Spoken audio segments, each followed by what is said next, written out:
নমস্কার বন্ধুরা, Bhadreswar study centre চ্যানেলে তোমাদের স্বাগতম। আজকের ভিডিওটা প্রত্যেক প্রার্থীদের জন্য খুবই দরকারি একটি ভিডিও, কারণ তোমাদের সম্পূর্ণ যে নিয়োগটি করা হচ্ছে সেটি এগ্রিকালচার ডিপার্টমেন্ট অর্থাৎ এগ্রিকালচার ডিপার্টমেন্টের অধীনস্থ সংস্থায় তোমাদের নিয়োগটি করা হচ্ছে, যেখানে তোমাদের আবেদন করতে গেলে অবশ্যই তোমাদের এখানে যোগ্যতা যেটি প্রয়োজন সেটি হচ্ছে উচ্চ মাধ্যমিক পাস যোগ্যতা প্রয়োজন, বা তোমাদের যদি গ্র্যাজুয়েশন যোগ্যতা থাকে তাহলেও কিন্তু তোমরা আবেদন করতে পারবে। এখানে তোমাদের কিন্তু বিভিন্ন পোস্ট আছে, অর্থাৎ বিভিন্ন পোস্টের জন্য বিভিন্ন যোগ্যতা, যেমন টেকনিক্যাল পোস্টও আছে আবার নন টেকনিক্যাল পোস্টও আছে। ঠিক আছে, সব কিছু ডিটেলসে তোমরা এই ভিডিওর মাধ্যমে জানতে পারবে। ভিডিওটা কিন্তু খুবই গুরুত্বপূর্ণ ভিডিও, কারণ এই ভিডিওর মাধ্যমে তোমাদের step by step complete information তোমাদের এই ভিডিওর মাধ্যমে দেব।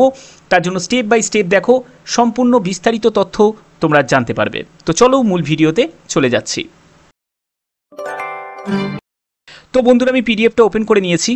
এখানে তোমাদের বিভিন্ন পোস্ট আছে, তোমরা দেখতে পাচ্ছ এখানে তোমাদের বিভিন্ন পোস্ট আছে। যেমন প্রথম পোস্টটি হচ্ছে অ্যাটেন্ডেন্ট অপারেটর, যেটা হচ্ছে কেমিক্যাল প্ল্যান্ট। তোমরা দেখতে পাচ্ছ এখানে তোমাদের যোগ্যতা যেটি প্রয়োজন বিএসসি।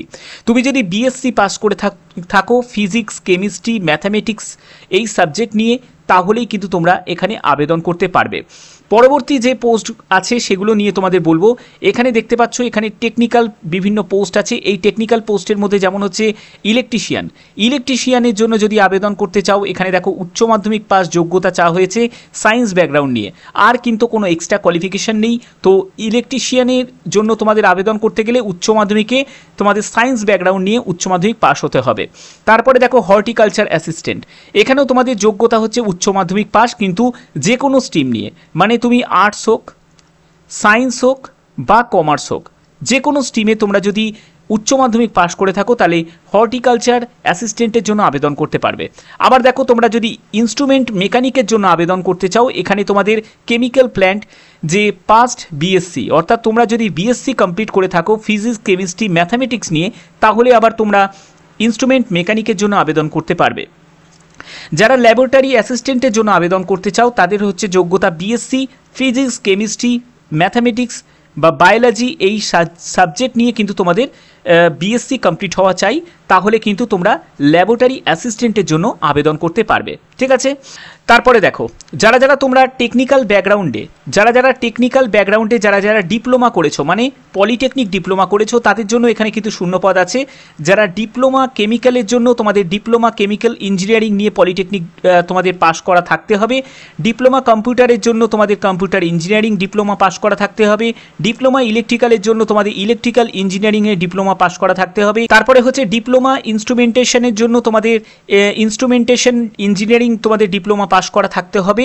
তারপরে হচ্ছে তোমাদের মেকানিক্যাল ডিপ্লোমার জন্য তোমাদের ডিপ্লোমা ইন মেকানিক্যাল ইঞ্জিনিয়ারিং তোমাদের পাস করা থাকতে হবে। তো এইগুলো হচ্ছে তোমাদের যারা পলিটেকনিক ডিপ্লোমা করা আছে তাদের জন্য। ঠিক আছে, তারপরে দেখো তোমরা যারা গ্র্যাজুয়েশন পোস্টের জন্য আবেদন করবে, যেমন হচ্ছে সেক্রেটারিয়াল অ্যাসিস্ট্যান্টের জন্য এখানে যে কোনো শাখায় গ্র্যাজুয়েট, তোমরা দেখতে পাচ্ছ যে কোনো শাখায় গ্র্যাজুয়েট, অর্থাৎ তুমি যদি আর্টস থেকে গ্র্যাজুয়েট করে থাকো বা সায়েন্স থেকে যদি গ্র্যাজুয়েট করে থাকো বা কমার্স থেকে গ্র্যাজুয়েশন করে থাকো, তাহলে কিন্তু তোমরা আবেদন করতে পারবে এবং বেসিক ইংলিশ নলেজ তোমাদের থাকতে হবে। তো এই হচ্ছে তোমাদের বিভিন্ন পোস্ট, অর্থাৎ বুঝতেই পারছো এখানে কিন্তু বিভিন্ন যোগ্যতা, অর্থাৎ উচ্চ মাধ্যমিক পাস যোগ্যতার ক্যান্ডিডেটরাও আবেদন করতে পারছে, গ্র্যাজুয়েশন যোগ্যতার ক্যান্ডিডেটদের জন্যও শূন্যপদ আছে, আবার যারা পলিটেকনিক ডিপ্লোমা করেছো তাদের জন্যও কিন্তু যোগ্যতা আছে।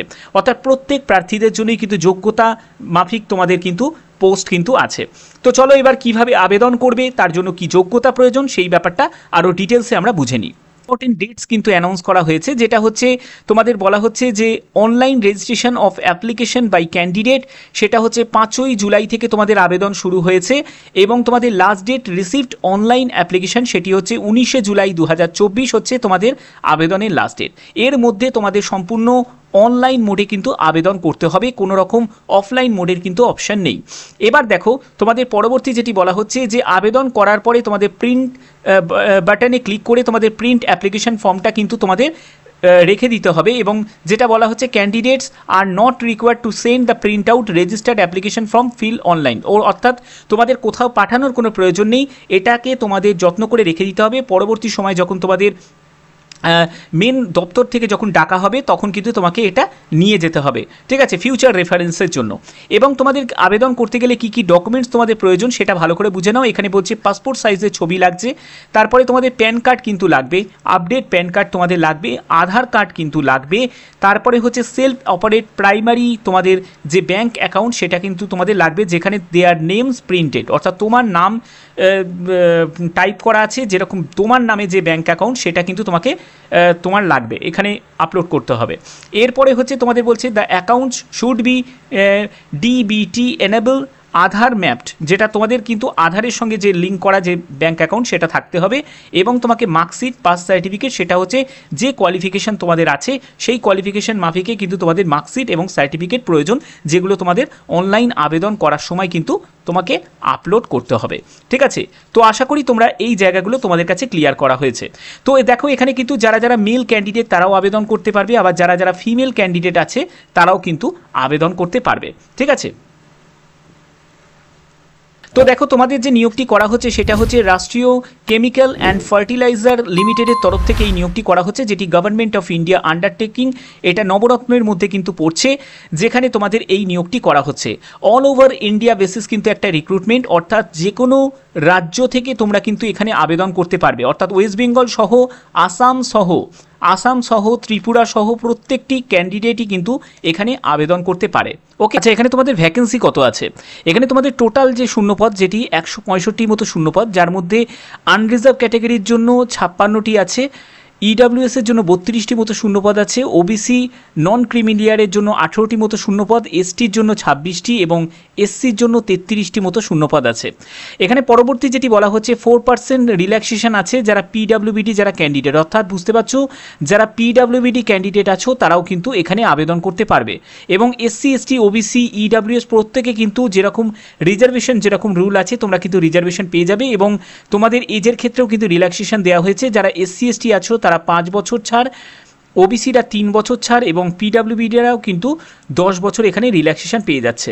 এখানে পরবর্তী যেটি বলা হচ্ছে candidate should not be less than 18 years age, অর্থাৎ বুঝতে পারছো 1/7/2024 মধ্যে তোমাদের ন্যূনতম বয়স কিন্তু 18 বছর হতেই হবে, এবং সর্বোচ্চ যে বয়সটি সেটি হচ্ছে 25 বছর। এটি আমি ইউআর ক্যান্ডিডেটদের জন্য বলছি। যদি তুমি এসসি এসটি ক্যান্ডিডেট হয়ে থাকো তাহলে তোমার বয়স হচ্ছে 18 থেকে 30 বছরের মধ্যে হলে আবেদন করতে পারবে, আর তুমি যদি ওবিসি ক্যান্ডিডেট হয়ে থাকো তাহলে তোমার বয়স যদি 18 থেকে 28 বছরের মধ্যে তোমার যদি বয়স হয়ে থাকে তাহলে তোমরা এখানে আবেদন করতে পারবে। তো এই হচ্ছে তোমাদের এখানে কন্ডিশন যেগুলো দেওয়া আছে। তো এটা কিন্তু তোমাদের সম্পূর্ণ অ্যাপ্রেন্টিসশিপ একটা ট্রেনিং দেওয়া হচ্ছে যে নির্দিষ্ট যে সংস্থার তরফ থেকে। এখানে দেখো তোমাদের যে ট্রেনিং চলাকালীন তোমরা যে প্রতি মাসে যে স্টাইপেন্ডটা পাবে সেটা কিন্তু এখানে বলা হয়েছে যে টেকনিক্যাল বা ভোকেশনাল যারা অ্যাপ্রেন্টিস যারা করবে, ঠিক আছে, তো তারা 7,000 টাকা মতো প্রতি মাসে তোমরা পাবে, এবং টেকনিশিয়ান অ্যাপ্রেন্টিস বা ডিপ্লোমা হোল্ডার যারা আছে এনি স্ট্রিম যারা কোর্স করা আছে তাদের ক্ষেত্রে দেখো 8,000 টাকা প্রতি মাসে, এবং যারা গ্র্যাজুয়েট অ্যাপ্রেন্টিস করবে তারা 9,000 টাকা প্রতি মাসে কিন্তু স্টাইপেন্ড পাবে, ঠিক আছে। তো এবার তোমাদের এই ট্রেনিং পিরিয়ডটা কোথায় হবে? ট্রেনিং পিরিয়ডটা হবে হচ্ছে ট্রম্বে, মুম্বাইতে তোমাদের এই ট্রেনিংটা চলবে, ঠিক আছে। এখানেই কিন্তু তোমাদের এই ট্রেনিংটা তোমাদের করতে হবে। যারা যারা এই ট্রেনিংটা নিতে ইচ্ছুক আছো তারা অবশ্যই কিন্তু এখানে আবেদন করতে পারো। অ্যাজ পার নোটিফিকেশন কিন্তু কোনো রকম আবেদন মূল্য কিন্তু মেনশন নেই, ঠিক আছে। তো অর্থাৎ এখানে কিন্তু কোনো রকম আবেদন মূল্য লাগছে না, এবং যে বলছে যে the candidate from merit list will be called, তোমাদের ডকুমেন্ট ভেরিফিকেশনের জন্য ডাকা হবে, অর্থাৎ বুঝতে পারছো এখানে সরাসরি কিন্তু ডিবি হবে। এবং বলা হচ্ছে যে only after successful completion document verification successful contact approval the apprenticeship, অর্থাৎ তোমাদের কিন্তু এখানে যে মেরিট লিস্ট সেটা কিন্তু সম্পূর্ণ যেটা তৈরি হবে সেটা হচ্ছে পার্সেন্টেজ অফ মার্কসের ভিত্তিতে, মানে যার নাম্বার বেশি থাকবে সে কিন্তু এই মেরিট লিস্টে কিন্তু চান্স পাবে, ঠিক আছে। তো এই হচ্ছে তোমাদের সম্পূর্ণ ডিটেলসটা এখানে দেওয়া হয়েছে, এবং আবেদন করার জন্য অবশ্যই তোমাদের কিন্তু NAPS এর যে অফিসিয়াল যে লিঙ্কটা আমি ডেসক্রিপশানে দিয়ে দেবো, তোমরা সেখান থেকে ডাইরেক্ট ভিজিট করে কিন্তু আবেদন করতে পারবে, ওকে। তো আবেদন করার জন্য এই স্টেপগুলো তোমাদের কিন্তু ফলো করতে হবে, যে অফিসিয়াল ওয়েবসাইটে চলে যাবে এবং সেখান থেকে রিক্রুটমেন্ট সেকশানে যাবে এবং এঙ্গেজমেন্ট তোমাদের 2023-24 যেটা বলা আছে এবং অ্যাডভার্টাইজমেন্ট ডিটেলস সেগুলো কিন্তু তোমরা আবেদন করার আগে অবশ্যই কিন্তু পড়ে নিতে পারো। এখানে তোমাদের আবেদন করার জন্য যে প্রসেসগুলো দেওয়া হয়েছে এবং স্ক্যান কপি যেগুলো তোমাদের ফটো আপলোড করতে হবে 75 KB সাইজের মধ্যে এবং জেপিজি ফরম্যাটের মধ্যে, সেটাকে কিন্তু তোমাদের পাসপোর্ট সাইজের কালার ছবি আপলোড করতে হবে এবং সেভ সাবমিট করে তোমাদের কিন্তু পরপর স্টেপ বাই স্টেপ এটাকে কমপ্লিট করতে হবে।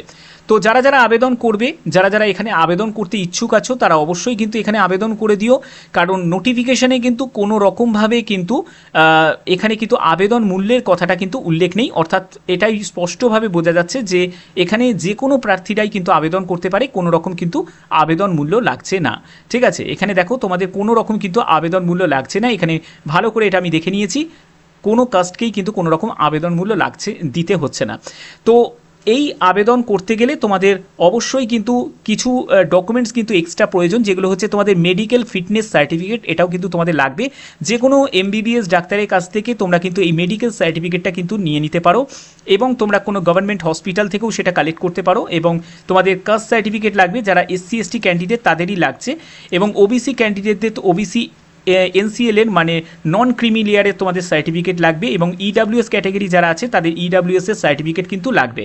ঠিক আছে, তো এই ডকুমেন্টসগুলো তোমরা যদি রেডি রেখে তারপরে কিন্তু আবেদন করতে বসবে। ঠিক আছে, তো আবেদনের লাস্ট ডেট তোমাদের অলরেডি আমি বলে দিয়েছি 19শে জুলাই তোমাদের আবেদন, তো 19শে জুলাই তোমাদের আবেদনের লাস্ট ডেট। তো আশা করি তোমাদের ভিডিওটার মাধ্যমে সম্পূর্ণ ব্যাপারটাকে তোমাদের ক্লিয়ার করে দিয়েছি। তো যারা যারা আবেদন করবে তারা অবশ্যই কিন্তু নির্দিষ্ট সময়ের মধ্যে কমপ্লিট করে দিও ব্যাপারটাকে। তো যদি ভিডিওটা ভালো লাগে, এরকম ইনফরমেটিভ ভিডিও পাওয়ার জন্য অবশ্যই চ্যানেলটাকে তোমরা সাবস্ক্রাইব করে রাখবে। তো এখনের মতো এটুকুই, টাটা।